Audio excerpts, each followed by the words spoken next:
بسم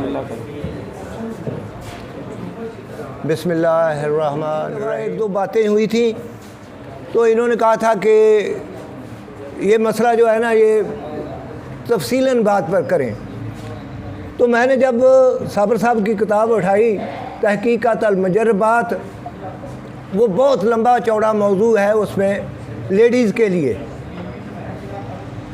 بانجھ پن، 18 اسقاط حمل، یہ تینوں ایسے گڈ مڈ ہوئے ہیں کہ ان کی تشریح ضروری ہے، ان کو تفصیلاً بیان کرنا ضروری ہے۔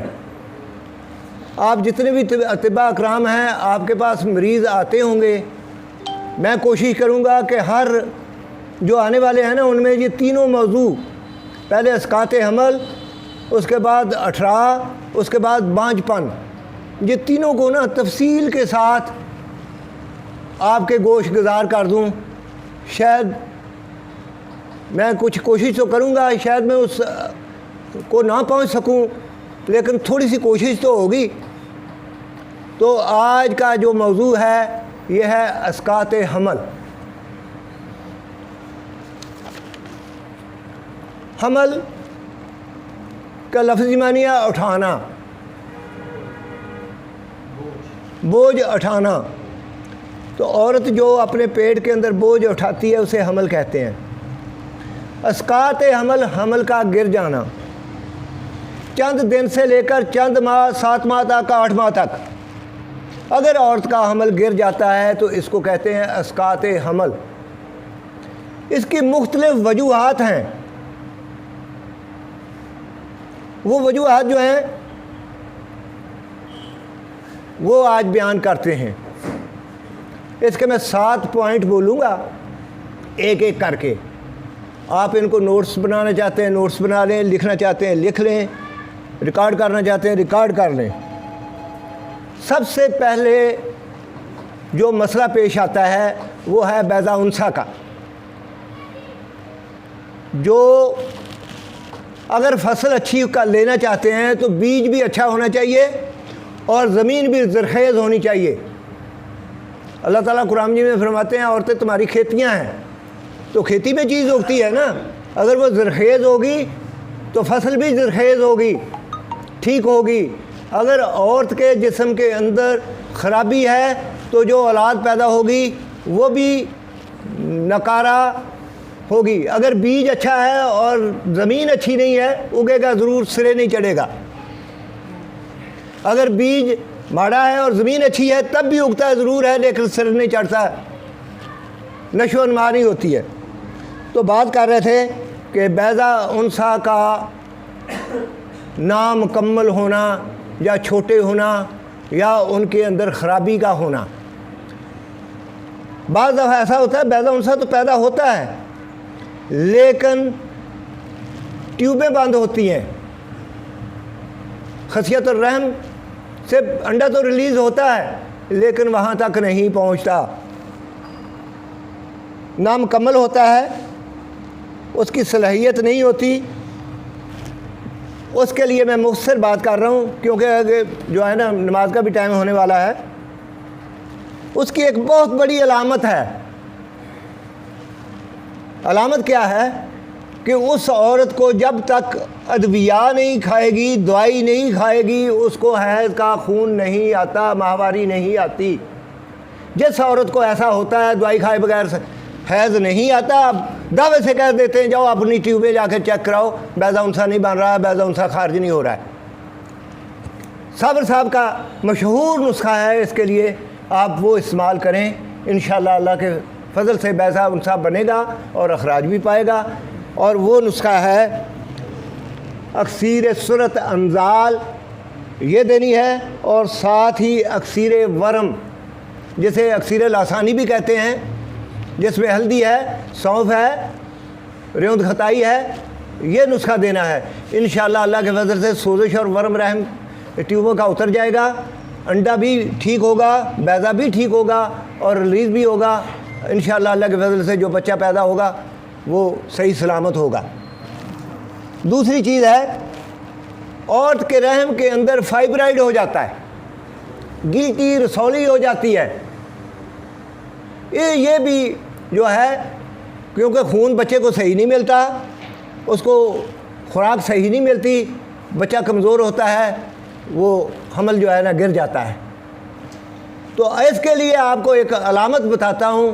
آپ کے پاس جب بھی مریضہ آئے آپ صرف اس سے ایک بات کر لیں، اس سے پوچھیں کہ حیض کیسے آتا ہے؟ کیا لوتھڑوں کی شکل میں آتا ہے؟ جو عورت یہ کہتی ہے کہ مجھے جب خون آتا ہے تو ایسے ہوتا ہے جیسے لوتھڑے ہیں، اسے کہو جا کر چیک کرا لا، جا کر چیک کرا لو. آپ کے رحم کے ارد گرد یا کسی بھی جگہ پر، رحم کے باہر، رحم کے اندر، فلپین ٹیوب کے ساتھ کسی بھی جگہ پر گلٹی اور رسولی بن چکی ہے. اور جب رزلٹ لے کر آئے گی آپ کے پاس، وہ آپ سے ادھر ادھر نہیں ہوگی، آپ سے ہی علاج کرائے گی. اور اس کا علاج آپ نے کیا کرنا ہے، یہ آپ یاد رکھیں کہ اس کی نبض اس وقت جو ہوگی عضلاتی ہوگی، ورمی ہوگی. آپ جب بھی اس کو چیک کریں اس کا علاج آپ نے بواسیری زہر کے تحت کرنا ہے. کیا کرنا ہے؟ بواسیری زہر کے تحت کرنا ہے اس کا علاج. آپ نے گدی عضلاتی حب بندق دیں، 1 گرام بعد از حیض روئی میں لپیٹ کر شافہ کروا دیں، انشاءاللہ رسولی جو ہے تحلیل ہو جائے گی. اس کے بعد ہے رحم کی حالت جو کہ بچے کو سہار نہیں سکتی. یہ تیسرا نمبر ہے. رحم کی دیواریں موٹی ہو جاتی ہیں، وہ بیڈ جو ہے بچے کے لیے یا بیضہ انثیٰ کے لیے یا جنین کے لیے تیار نہیں ہوتا ہے. اس میں ایسٹروجن نہیں پیدا ہو رہا ہوتا اور پروجسٹرون نہیں پیدا ہو رہا ہوتا. ان کی کمی کی وجہ سے یہ آ جاتا ہے. تو آپ دیکھیں کہ بعض دفعہ رحم کی دیواریں موٹی ہو جاتی ہیں، بعض دفعہ رحم کے اندر پارٹیشن ہو جاتی ہے، غدود پیدا ہو جاتے ہیں، جھلیاں پیدا ہو جاتی ہیں. غدود اور جھلیاں جب پیدا ہو جاتی ہیں، بعض دفعہ یہ عضلاتی تحریک ہوتی ہے، اور بعض دفعہ ایسا ہوتا ہے کہ نرم قسم کے مسے پیدا ہو جاتے ہیں. جب یہ کیفیت ہوتی ہے تو اس وقت تحریک گدی عضلاتی ہوتی ہے. جب مسا نرم ہوگا گدی عضلاتی ہوگی، جب مسا سخت ہوگا عضلاتی گدی ہوگی.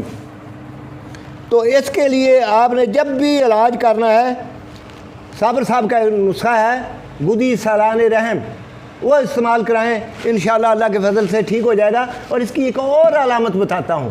یہ عورت سوزاک کی مریضہ ہوتی ہے، سوزاک کی مادہ اس کے جسم کے اندر ہوتا ہے، رحم کے اندر، اور اس کی ایک علامت ہے کہ جب مرد اور عورت مماثلت کرتے ہیں، مرد کو ایسے محسوس ہوتا ہے جیسے بٹی کے اندر چلا گیا ہر چیز،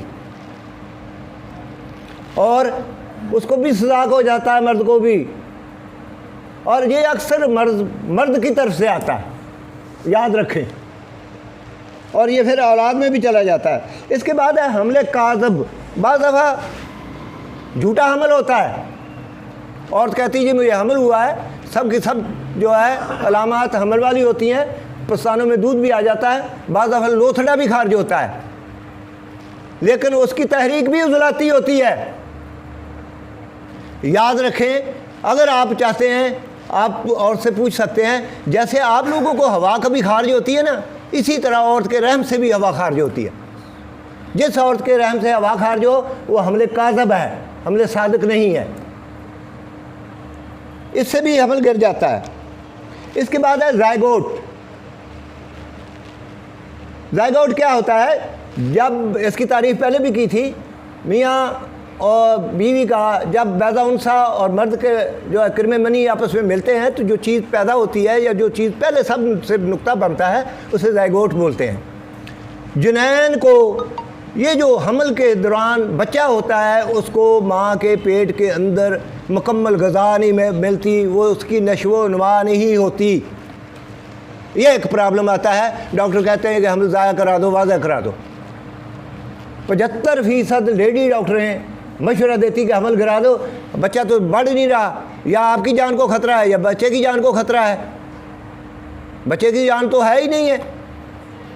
تو آپ گھبرائیں نہیں اس کے لیے.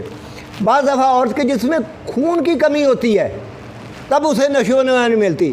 بعض دفعہ جنین کی جو ہے خون کی سپلائی نہیں ہوتی. بعض دفعہ رحم کمزور ہوتا ہے. یہ جب آپ علامات دیکھیں تو آپ نے اس کا گدی اعصابی علاج کرنا ہے. کیا کرنا ہے؟ گدی اعصابی علاج کرنا ہے. بعض دفعہ آج کل کی جو غذاؤں کے بارے میں زخمی صاحب بتا رہے تھے، ہمارا لائف سٹائل جو ہے وہ غلط ہو گیا ہے. لائف سٹائل غلط ہو گیا ہے. ہم طرح طرح کے مشروبات پیتے ہیں، زہریلی نشیلی ادویات کھاتے ہیں، زہریلی فضا میں رہتے ہیں. وہ عورتیں جو فیکٹریوں میں کام کرتی ہیں، فضا زہریلی ہوتی ہے، غذا زہریلی ہوتی ہے، اکثر بورشن ہو جاتی ہے، اکثر اسقاط حمل ہو جاتا ہے.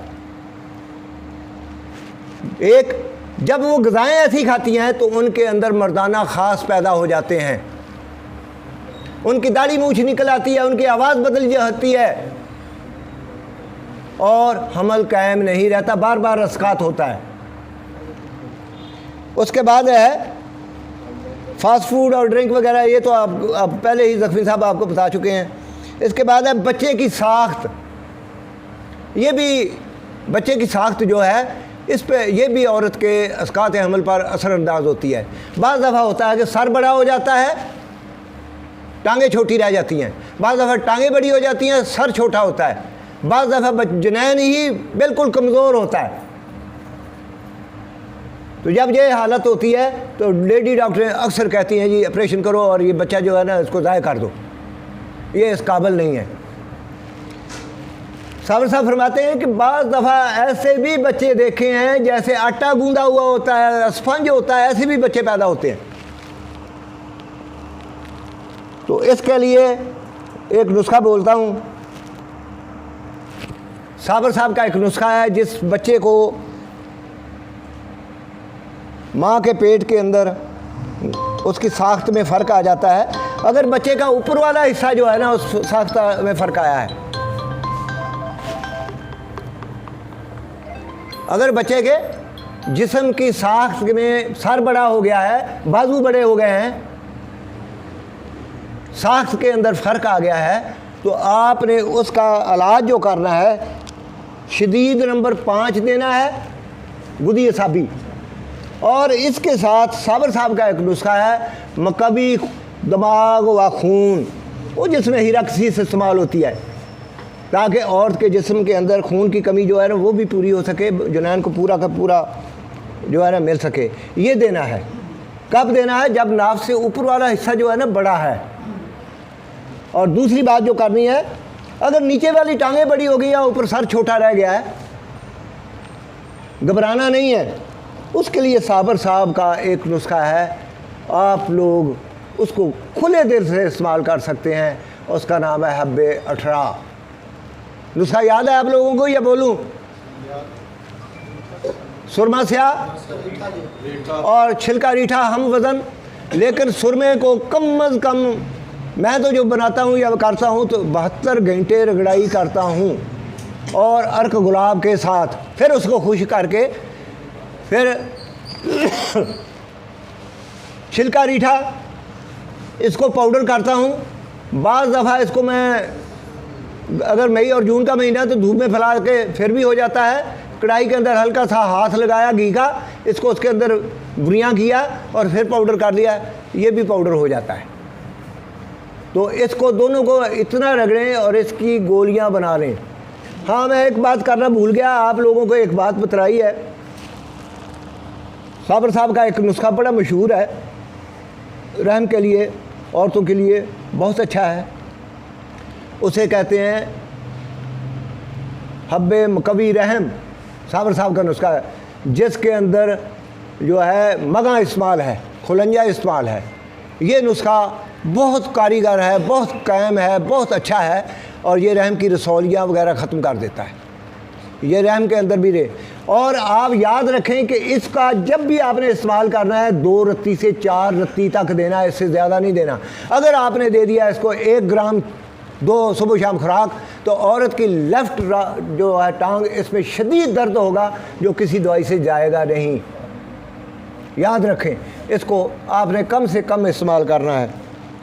تو میرے بھائی آج کا موضوع جو تھا میں اسی پر اس کو تاج کرتا ہوں۔ اس کے بعد جو ہے وہ 18 کا چلے گا اگلے مہینے، اس سے اگلے مہینے بانجھ پن کا شروع کر لیں گے۔ مہربانی، شکریہ۔